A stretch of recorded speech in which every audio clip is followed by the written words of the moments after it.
Good afternoon. 110 days sober today. Man, have I missed you guys.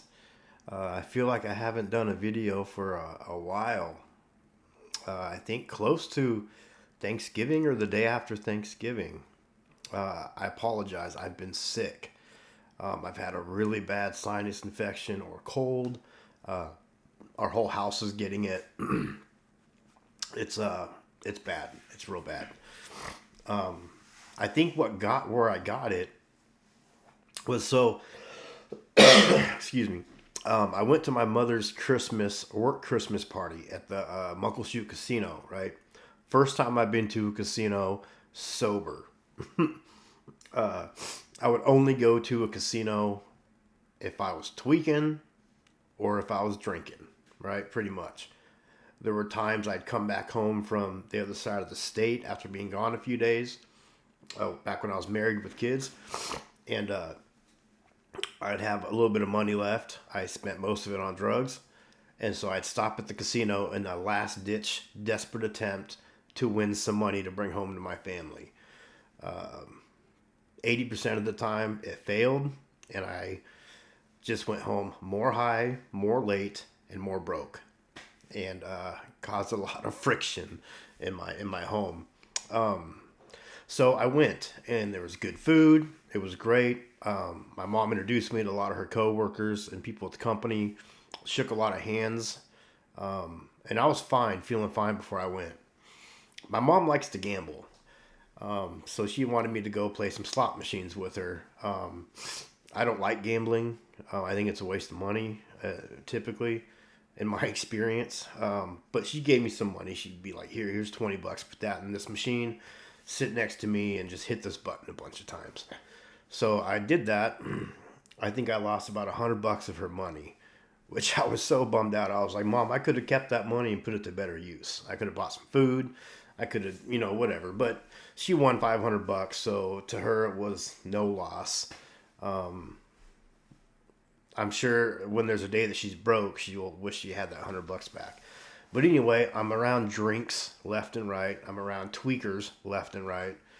The casino to me, man, is just full of temptation. It's full of desperate people. People walking around looking for. I used to walk around after I blow all my money. This is mostly when I was homeless and I was a just bottom of the barrel addict. And I would walk by and look for machines that would have, some change left in it. There'd be like, 8 cents or 50 cents or 42 cents. And I'd just cash them out, cash them out, cash them out. And then I'd go play some little penny slot. One time I actually came up off 9 cents and I left with like $78. So because of that one time, in my head, I'm thinking, well, it's going to happen more. Never happened again, right? I did find $150 one time in a machine. It was sitting there. I sat across from it, watching it for a while to see if anybody went back to get it. Nobody got it, so I claimed it. There was another time I found a ticket for like $150 at the Snoqualmie Casino. And I got that ticket, and my girlfriend at the time was like, we better leave. There's cameras. They watch for that kind of shit. So we left quickly. Another time I was in Oregon. I was doing a job when I had my moving service. I was transporting a lady's goods down to California, Southern California. Stopped at a casino in Oregon, went to the cash machine, and there was a $20 bill in there. So I took it, and I kind of held it up and looked around, and nobody jumped on it. So I went and continued playing, and like 15 minutes later, like 6 security guards came up to me and was like, yeah, we're going to need that money back, sir. And we're going to ask you to leave. So another time, a lady in front of me, an Asian lady, dropped the $100 bill. And being the douchebag that I was, I took the $100 and I kept it. Unfortunately. Still feel bad. I feel bad about that to this day. But anyway, so that's what we did. What was it? Saturday night. Okay. Thanksgiving was Thursday. Spent time with my kid. It was great. It was cool. Saturday night, when I went to bed, I felt me getting congested and stuffed up. Sunday morning, I woke up just shitty, right? Came back home. Everybody in the house was sick. Well, a few people in the house were sick. It's been a horrible couple days. So that was my whining. But 110 days sober today. Got some fun stuff coming up. A buddy of mine in the house is getting some of his ghost hunting stuff. This EMF meter, electronic magnetic field reader, senses temperature change, magnetic field changes, and radiation or whatever. And then I'm getting an EVP recorder, right? And these 4 cat balls, they're like motion and light activated. So like if they get moved, the lights start activating, right? So I'm gonna do some fun, creepy little things like that in the next few days. Also, I'm gonna be going live a time or two. I've accumulated a lot of sports cards. I do collect them. A lot of them I keep, but some I have that I sell. I get them, I collect them, and I sell them pretty much. So I will be going live strictly to sell my sports cards. I got baseball, football, basketball. So if you see that I'm popped up going live and it's titled something to do with sports cards, that's why. I won't be on there talking about recovery or anything like that. Unless you really need to get something off your chest. Of course, I'm not going to turn you away. Okay? Sorry for all the noises, by the way, in my nasal cavity. So that's been what's happened in the last couple days. I'd like to read the daily reflection for today. It's been a good minute since I have. Thanksgiving was good. Thanksgiving was awesome. It was simple. Me and my mom, my kid, my son, and it was enjoyable. I remember it. I was welcomed, and I was welcomed back. So that was good. The house had a good Thanksgiving, it sounds like. Came home to plenty of leftovers. Also, I was given some advice to put some Vicks Vapor Rub on my feet to help with my cold. I didn't understand it, but I trust her. So I put it on my feet. I think I put a lot too much because I woke up. My feet felt like I was walking in an oil slick. They were just grimy and greasy. And then I washed them when I took a shower, and they still felt, when you get oil on yourself and then you wash yourself and you still feel slimy. Yeah, my feet feel slimy. So thank you very much for that. All right. I don't have my glasses. That's okay. All right. December 3rd, in all our affairs, we tried to carry this message to alcoholics and to practice these principles in all our affairs. From the book 12 Steps and 12 Traditions, page 106.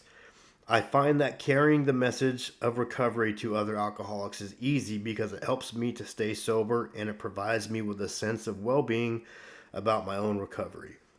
The hard part is practicing these principles in all my affairs. It is important that I share the benefits I receive from AA, especially at home.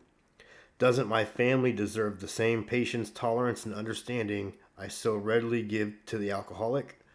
When reviewing my day, I try to ask, did I have a chance to be a friend today and miss it? Did I have a chance to rise above a nasty situation and avoid it?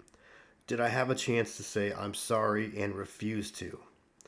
Just as I ask God for help with my alcoholism each day, I ask for help in extending my recovery to include all situations and all people.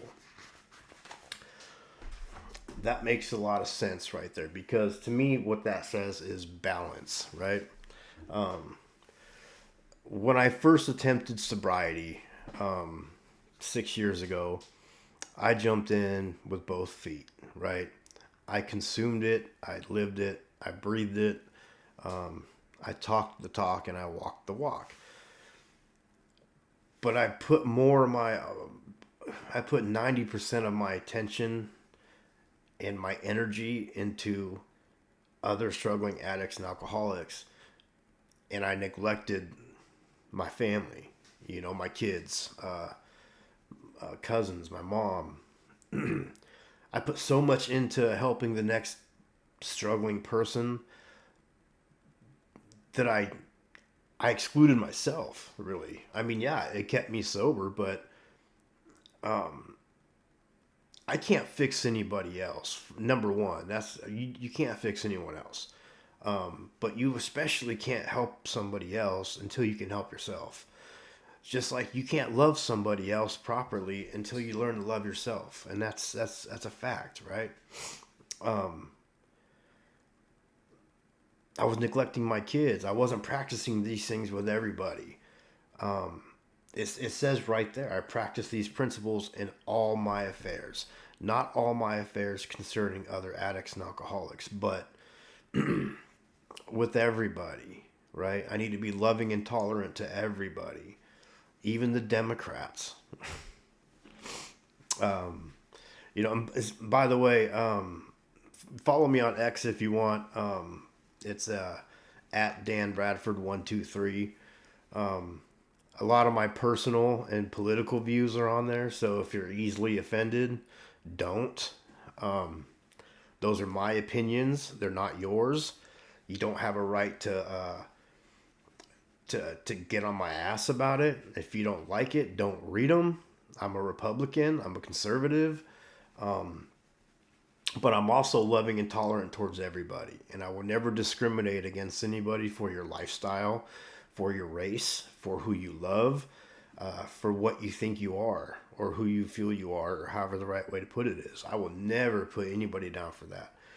That's where I differ from most Republicans, I believe, is I, I believe 100% in choice, right? You choose whatever you want to do that makes you happy. I'm all for that, man, and I support you in that. What I don't support is you pushing that shit on me and my kids. Okay, you believe what you want to believe, but you're not going to tell me to believe a certain way or to speak a certain way. Now, I won't be disrespectful intentionally. I will be respectful. I will never put anybody down or disrespect you for your beliefs, your views, and what have you. I won't do it. I respect everybody all the same, unless you well, even if you disrespect me. For the most part, if you disrespect me, that's something with you going on within yourself, and I pray for you and I love you still. But I have my views on things. I have my opinions. And everybody's different. So Republicans and Democrats, man, the Democrats, they think that what they view is right. And that's okay. That's their morals. That's how they were brought up. That's their beliefs. People opposite of them, that's their beliefs. You can't, nobody's right or wrong. Nobody's right or wrong. I mean, how you feel is how you feel. you know, I believe there shouldn't be men in women's bathrooms and vice versa, even if you identify as a female. And it's nothing against you at all, at all. I just look at it as if it was my grandmother or if it was my daughter. And I'm not saying you're a threat. I'm not saying that at all. I just think it's inappropriate. I think they should make extra bathrooms. Problem solved. Yeah, it's going to cost some money. It's going to be inconvenience.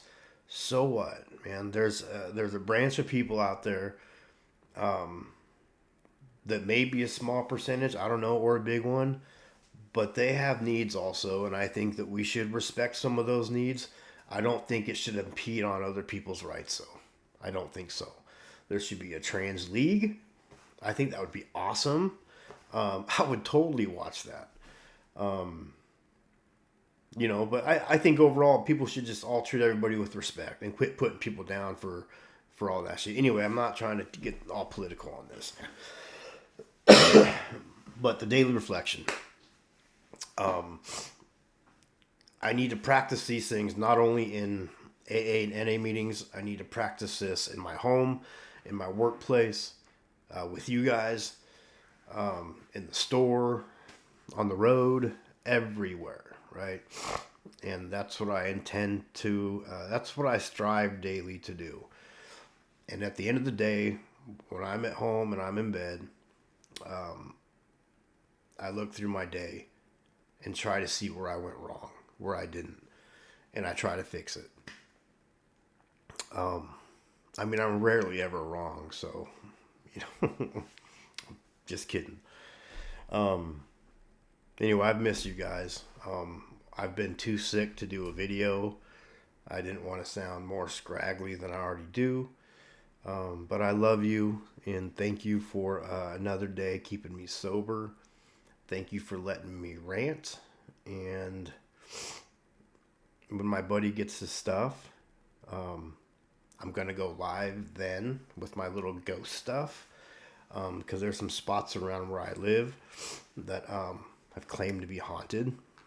And so it's time to get spooky. So, anyways, I love you guys. 110 days sober today. If nobody today has told you yet they love you, I love you. And I hope you all have a wonderful, wonderful day.